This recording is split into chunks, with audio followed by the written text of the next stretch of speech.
உங்களுக்கு கேட்குது, இந்த 10 வயசு ஒரு பிள்ளை இன்றைக்கி பாலியல் துன்புறுத்தினால இறந்து போயிருக்கு அப்படின்ட்டு இந்த தற்கொலைக்கு ஆதரவாக ஒரு வழக்கறிஞர் சன் நியூஸில் உட்காந்துக்கிட்டு சொல்கிறாப்புல, இப்போ தான் நாங்கள் ஆட்சிக்கு வந்திருக்கோம், ஒருத்தன் வீடு காலி பண்ணி போனாங்கன்னா அது தாப்பா அந்த பாத்ரூம் இதெல்லாம் சரி பண்ணுறதுக்கு நாளாகும், அதனால் நாங்கள் இப்போ தான் வந்திருக்கோம்.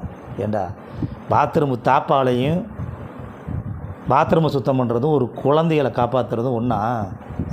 அப்போ எந்த அளவுக்கு இருக்காங்க பாருங்கள். அவன் வழக்கறிஞர் முட்டாப்பே. உன்னையெல்லாம் வழக்கறிஞர் படிச்சியா இல்லையா?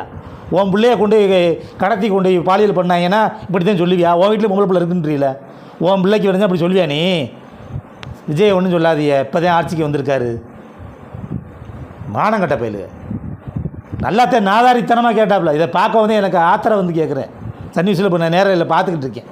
பார்த்துக்கிட்டு இருக்கும்போது உட்காந்து ஒரு தங்கச்சி நாக்கப்படுங்கிற மாதிரி கேட்டுச்சு.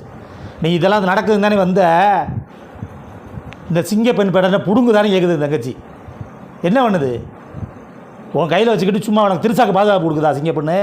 சிங்கப்பெண் தமிழக மக்களுக்கு பாதுகாப்பா இல்லை திருசாக்கு பாதுகாப்பா? இப்படி தான் கேட்போம். உனக்கு அப்போ தான் அறிவு வரும். நீ இப்போ சும்மா இருக்கட்டு போட்டுக்கிட்டு வந்துக்கிட்டு இது பண்ணிக்கிட்டு இருக்கீங்கன்னா ஏதாவது பண்ணிக்கிட்டு இருந்தீங்கன்னா ஊடகில் உட்காந்து ஊடக சார்பாக வந்து பேசுகிறீங்கள, கொஞ்சமாக அறிவு இருக்கா? வீடு இப்போ தான் க்ளீன் பண்ணிக்கிட்டு இருக்குன்ற மாதிரி சொல்கிறீங்களடா, மானங்கட்ட பயிலா. தற்கொலைக்கு ஆதரவு கொடுக்கும்போது என்ன தப்புக்கு முட்டு கொடுக்குறோம்ன்றதை பாருங்கள். ஒரு தப்பு நடந்துச்சுன்னா அந்த இடத்துல அமைதியாவது இருங்க. ஒரு கண்ணீர் விடுங்க, கண்ணீர் விடுங்க, வேதனை நடந்து போச்சு மன்னிச்சிங்கன்னாலும் கேளுங்க, சரி பண்ணுறோம்னா சொல்லுங்கள். சும்மா பதில் கொடுக்குன்ற இடத்துல பாத்ரூம் கழிவறையும் அந்த பிள்ளை இறந்தது ஒன்றாடா? நீலாம் வக்கீல் மானங்கட்ட, நீலாம் எங்கேடா படித்தா நீ வக்கீலுக்கு? முட்டாப்பயல்கள் இருக்கேன் பிள்ளை, முட்டாப்பயில தானே இருப்பேன். நாதாரி பயல்களா போய் அதுக்கு வழக்கனா போடுறாங்க, சந்திப்போம் நாதாரி பயில.